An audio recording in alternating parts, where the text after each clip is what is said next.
Like this, और ये इसकी साउंड।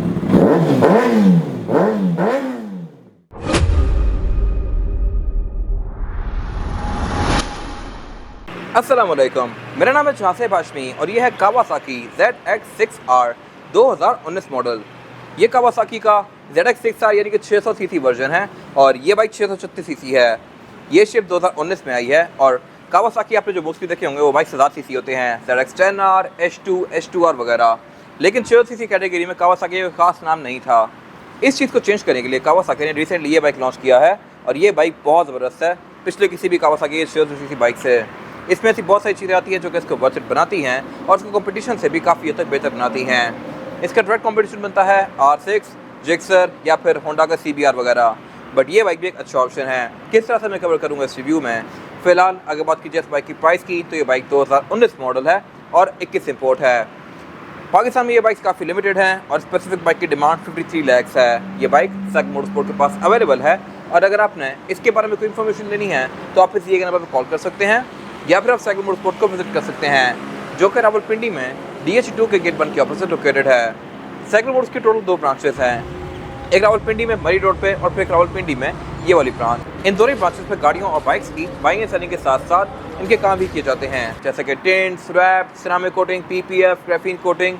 यहाँ पे गाड़ियाँ फैसिलिटी की जाती हैं और उसके अलावा यहाँ पे फिर एक पेंट भी अवेलेबल है जहाँ पे बेस्ट क्वालिटी का पेंट किया जाता है। सो गाड़ियों और बाइक्स की मॉडिफिकेशन, एक्सेसरीज या किसी भी तरह के काम के लिए cycle motors and cycle motorsports is the place. Overall it's a great bike and today I am going to review it. Alright, let's start with the front. Front के लिहाज से ये बाइक बहुत मज़ेदार है और इससे पहले वाले जो 600 सीसी कावासाकी थे वो इतने प्यारे नहीं थे, बट ये लुक्स के लिहाज से बहुत मज़ेदार है और ये शिप 2019 से ऑनवर्ड्स आना शुरू हुई थी और अभी तक आ रही है। इसमें हेडलाइट्स थोड़ी बेहतर कर दी गई थी, पहले ये बड़ी पतली और लंबी सी थी। खैर इसमें कलर्स भी काफ़ी डिसेंट दिए गए हैं और इसकी हेडलाइट्स बाइक बंद के साथ ऑन नहीं होती। इनको ऑन करने के लिए आप बाइक को ऑन करेंगे लाइक दिस। इसमें HIDs लगी हुई हैं जो कि इसकी लुक को बेहतर बना रही हैं और इसमें प्रॉपर ये 2 फ्रंट पर हेडलाइट्स दी गई हैं R6 वगैरह की तरह और इनके सेंटर में एक इंटेक दिया गया है। इसके अलावा टायर इसमें अच्छा खासा मैसेज है ही और रिम इसमें 17 इंच का आता है। ये सब मैं कवर करूँगा आगे। और ऑब्वियसली हाईवे बाइक्स में हैंडल मोड़ने के साथ फ्रंट नहीं मुड़ता। बहुत सारे लोगों को होता है कि हेडलाइट क्यों नहीं मोड़ी, बट इसमें मुड़ती नहीं है। बाकी इसके अलावा रेयर व्यू मिरर्स में प्रॉपर यहाँ पे दिए गए हैं अलग, आगे इनकी एडजस्टमेंट्स दी गई हैं और इसके अलावा इसमें इंडिकेटर यहाँ बॉडी में ही आए हुए हैं, कुछ बाइक्स के यहाँ पे साइड पे दिए गए होते हैं। और अगर बात की जाए इसके फ्रंट टायर की तो इसमें ये डबल डिस्क दी गई हैं, इधर भी और इधर भी, और डिस्क है भी अच्छी खासी बड़ी साइज़ के लिहाज से। इसमें जो कैलिपर्स हैं ये नाइसन के हैं, ये भी अच्छे हैं। इससे ऊपर एक कैटेगरी ब्रेम्बो आती है लेकिन क्वालिटी के लिहाज से ये भी उनके बहुत करीब करीब पहुँच गए हैं। इसी बाइक का इससे पहले रिव्यू ZS मोटो व्लॉग्स ने किया हुआ है सिशान शबीर ने और वो भी लिटरली इसकी काफ़ी तारीफ कर रहे थे। खैर रिम इस बाइक में फ्रंट पे 17 इंच का दिया गया है, बैक पे भी। टायर की प्रोफाइल जो फ्रंट पे है ये है 120, 70 और 17। बाकी इसमें ये इन्वर्टेड शॉक्स दिए गए हैं। इन्वर्टेड इस तरह से कि इनको अगर आप देखेंगे तो ये लिटरली उल्टे शॉक्स हैं। नॉर्मल बाइक्स में 125 वगैरह में क्रोम वाला पार्ट ऊपर होता है, नीचे शॉक होता है, बट इसके केस में क्रोम वाला पार्ट नीचे है और बाकी जो मेटल वाला पार्ट है वो ऊपर बाइक के अंदर फिट होता है। और इसके अलावा इन बड़े बाइक से जो सेंट्रल लॉकिंग रॉड होता है ये काफ़ी इंटरेस्टिंग होता है, इस तरह से कि सी थ्रू है। अब लिटरली यहाँ से कुछ डालेंगे तो वो पार निकल जाएगा। और अगर बात की जाए इस बाइक की साइड प्रोफाइल की तो ये भी लुक्स के लिहाज से बहुत मज़ेदार है। ये बाइक इस तरह ज़्यादा प्यारा लग रहा है। कंपनी से जो बाइक आता है तो वो इसी तरह बिल्कुल ब्लैक आउट होता है। स्टिकरिंग वगैरह बाद में की जाती है, इसमें स्टिकरिंग की जा सकती थी बट ऑनर ने इसको क्लीन ही रखा है। इसके अलावा इंजन इस बाइक में 636 सीसी है और ये 4 सिलेंडर इंजन है। ये इनलाइन 4 है और इसकी आवाज़ इसीलिए अच्छी है। There is no replacement to displacement और यही वजह है कि चाइना के जो बाइक्स आते हैं वो सारे 2 सिलेंडर होते हैं और आप उसको जितने मर्जी एग्जॉस्ट लगा लें उसकी आवाज़ कभी ऐसी नहीं हो सकती। और इन बाइक्स में आप बेशक सिंपल एग्जॉस्ट भी लगाएं तब भी इनकी साउंड काफ़ी मज़ेदार होती है 4 सिलेंडर होने की वजह से। बाकी इसके अलावा इसमें फ्रंट पे काफ़ी बड़ा सारा रेडिएटर दिया गया है टायर के पीछे, क्योंकि बाइक्स वाटर कूल्ड होते हैं। ये हाई परफॉर्मेंस इंजन है कि एयर कूल से इसका काम चलेगा नहीं। बाकी इसके अलावा इसमें फिर ये क्रैश गार्ड्स लगाए हुए हैं और इसके अलावा इंजन यहाँ पे इसका साइड पे बिल्कुल नॉर्मल सा है। बहुत सारे बाइक्स में यहाँ पे काफ़ी फैंसी बैजिंग दी गई होती है यामाहा या सुजुकी वगैरह में, बट इसमें कोई कावासाकी का बैज नहीं दिया गया इंजन के ऊपर, तो आप साइड से देख के गैस नहीं कर सकते कि ये असल इंजन है, ये चाइना है, बट ऑब्वियसली असल ही है। आप जब इसको स्टार्ट करते हैं तो आपको आइडिया हो जाएगा। बाकी इसके अलावा इसमें फिर ये इसका चेसिस जा रहा है, फ्रेम जा रहा है और बाकी यहाँ से ये बाइक काफ़ी हद तक सी थ्रू है। ब्रेक का फ्लूइड इसमें यहाँ पे हैंडल पे दिया गया है जो कि मैं भी साइड से कवर करूँगा। और इसके अलावा स्पेसिफिक बाइक में जो सिटिंग एंगल है ये भी काफ़ी इंटरेस्टिंग है। इस तरह से कि आप इस पर थोड़ा सा झुक के बैठते हैं। जो मोस्टली बाइक्स होते हैं उनमें आप काफ़ी हद तक सीधा बैठते हैं, लाइक यूँ बैठते हैं, या R6 वगैरह में काफ़ी आप ऊपर होते हैं, बट इसके केस में आप थोड़ा सा लेटे हुए होते हैं यूँ करके। बाकी इसके जो फुट रेस्ट हैं ये दोनों ही फोल्डेबल हैं। इसका फ्रंट फुट रेस्ट भी इतना पीछे है जितना कि नॉर्मल बाइक्स में पिछले पैसेंजर का होता है। ये फ्रंट का फुट रेस्ट है, बैक का फुट रेस्ट यहाँ ऊपर दिया गया है। इसके अलावा ब्रेक का लेवल भी इसका काफ़ी स्लीक सा दिया गया है। इन सुपर बाइक्स में आप एग्जॉस्ट मोस्टली आफ्टर मार्केट लेके लगवाते हैं। कंपनी से एग्जॉस्ट आते हैं वो बिल्कुल सिंपल से होते हैं और वो सारी रूल्स एंड रेगुलेशन को मीट करने के लिए बनाए गए होते हैं। उनमें ये साउंड ना होने के बराबर होती है इस बाइक की। जब आप इस पर एग्जॉस्ट लगाते हैं आफ्टर मार्केट एक्रा पॉवेक या कोई भी हो गया, टू ब्रदर्स वगैरह या टोस, तो उससे इसकी साउंड बहुत ज़्यादा बेहतर हो जाती है। लेकिन डेफिनेटली ये कुछ चीज़ों को इफेक्ट करता है, जैसा कि एवरेज और इस तरह की छोटी बड़ी चीज़ें। बट इस बाइक में एवरेज का तो कोई पॉइंट है ही नहीं, बट स्टिल ये एवरेज अच्छी देता है। ये आपको 15 तक की एवरेज दे सकता है। ये स्पेक्स में कवर करूँगा इंजन वाले पार्ट पर जाके। बाकी इसके अलावा ये एग्जॉस्ट काफ़ी छोटा सा है। ये एग्जॉस्ट सिस्टम काफ़ी महंगे होते हैं। ये एग्जॉस्ट इटसेल्फ भी तकरीबन लाख 1.5 लाख का है। अब इससे ऊपर जाना चाहें तो और भी बहुत सारे ऑप्शंस आते हैं। लाउड एग्जॉस्ट स्टॉक किसी बाइक पे नहीं आता अनलेस आप H2R लेते हैं। H2R काफ़ी लाउड एग्जॉस्ट ऑफर करता है, बट वो रोड लीगल होता ही नहीं है। वो बेसिकली बनाया ही ट्रैक के लिए गया होता है और उस पर ना हेडलाइट आती है, ना इंडिकेटर्स आते हैं, ना रोड लीगलिटीज़ को मैच करने के लिए कोई और चीज़ दी गई होती है। तो उस बाइक पे कंपनी से स्टॉक ही अच्छा खासा लाउड एग्जॉस्ट आता है, बट इनमें आपको लेके लगाने पड़ते हैं। इसके अलावा बैक भी इसमें डिस्क दी गई है। और अगर बात की जाए इसके रेयर एंड की और इस वाले एरिया की, तो ये इसका बिल्कुल सिंपल सा है। किसी बाइक में बिल्कुल सिंपल से ही आते हैं। और अगर बात की जाए इस साइड प्रोफाइल की, तो यहाँ से इसका इंजन थोड़ा ज़्यादा प्रोमिनेंट है। लेफ्ट में भी क्रैश गार्ड लगे हुए हैं। इसके अलावा इसकी जो बैक सीट है इसमें यहाँ पर ट्रंक दी गई है। अब इसकी फिजिकल की से यहाँ पे की होल दिया गया है। इसको इंसर्ट करके इसका ट्रंक अनलॉक कर सकते हैं और यहाँ पर अपना कोई छोटा मोटा सामान रख सकते हैं। और बाकी यहाँ से आप इसकी बैटरी को भी एक्सेस कर सकते हैं। बैटरी इसकी सीट के नीचे आती है। इसकी या किसी भी बाइक की सीट के नीचे दी गई होती है। बाकी इसके अलावा इसके ये वाले फुट रेस्ट भी फोल्डेबल हैं। स्टैंड इसमें काफ़ी स्लीक सा दिया गया है। गियर शिफ्ट पैटर्न इसका स्पोर्टी है, यानी कि 1 डाउन और 4 अप। न्यूट्रल इसका पहले और दूसरे के दरमियान में होता है। और इसके अलावा इसका इंजन यहाँ से बहुत ज़्यादा अग्रेसिव लग रहा है, क्योंकि रेडिएटर के पाइप्स, इंजन की साइड, इंजन का ब्लॉक काफ़ी हद तक यहाँ से विजिबल हो रहा है। आगे बात की जाए इस बाइक के इंजन की, तो ये 636 सीसी है, जबकि मोस्टली बाइक्स में 600 सीसी होते हैं। और इसी वजह से इसको लोग 636 भी कहते हैं, लाइक कावासाकी 636।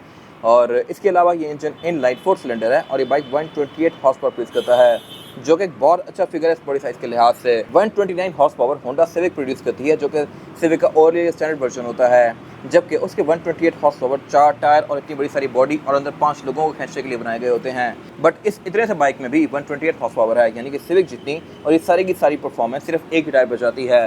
तो आप खुद सोचें कि ये बाइक कितना तेज़ होगा। टेल भी ये बाइक अच्छी खासी करता है।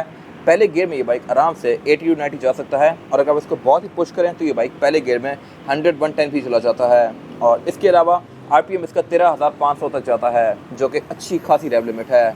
इसकी जो टॉप स्पीड कंपनी क्लेम करती है वो है 265 किलोमीटर पर आवर या 160 माइल पर आवर, जो कि बहुत ज़बरदस्त है इस साइज़ के बाइक के लिहाज से। और इसके अलावा एवरेज बाइक आपको तकरीबन 15, 15.5, 16 तक ही दे सकता है। अगर आप इसको बिल्कुल क्रूज करें तो इसकी बेहतर भी हो सकती है, और टोटली रफ यूज़ करें तो फिर आपको कम भी दे सकता है। बट इसके अलावा मेंटेनेंस का इसका कोई खास इशू है नहीं, क्योंकि पाकिस्तान में इसके पार्ट्स अब मिलना शुरू हो गए हैं। बाइक पे बैठ के आपको इस तरह का व्यू आएगा।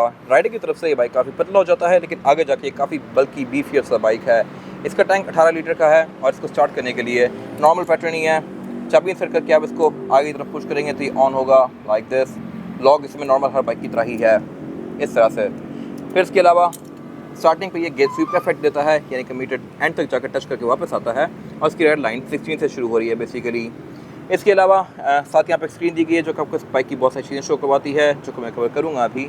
फिलहाल अगर बात की जाए इसके हैंडल की, तो हैंडल इसका थोड़ा सा ये कर्व्ड है पीछे की तरफ, इसको आप एडजस्ट कर सकते हैं। गेट्स इसकी बिल्कुल स्टैंडर्ड हैं, लेवर भी इसके नॉर्मल ही लगे हुए हैं। स्पोर्टी शिफ्ट वाले इसमें ये छोटे वाले लेवर नहीं लगाए गए इस बाइक की जर्मन लुक को मेंटेन रखने के लिए। बाकी इसको स्टार्ट करने का तरीका ये है कि आप चाबी ट्विस्ट करेंगे तो ये ऑन हो जाएगा। फिर इसका एक किल स्विच है, जो कि आप बाइक बंद करने के बाद ऑफ कर देते हैं। इसको पहले ऑन करेंगे और फिर इसको आप सेल्फ देंगे तो ये ऑन हो जाएगा लाइक दिस। और ये इसकी साउंड।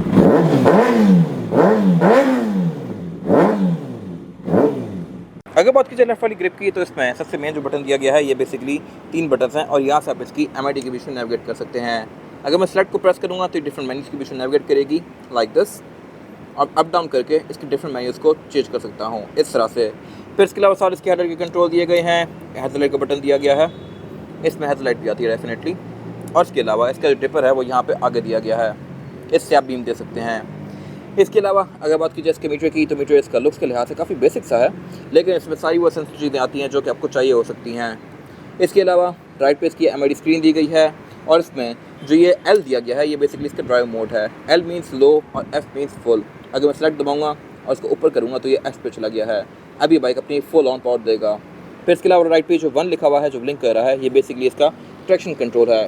ट्रैक्शन कंट्रोल का लेवल 1 है, 2 है, 3 है और इसको मैं फिर ऑफ भी कर सकता हूँ इस तरह से। 1 बेसिकली मॉडरेट, ये फिर मीडियम और फिर 3 हाई, और इसको मैं 3, 2, 1 के बीच में फिर जाके ऑफ भी कर सकता हूँ इस तरह से।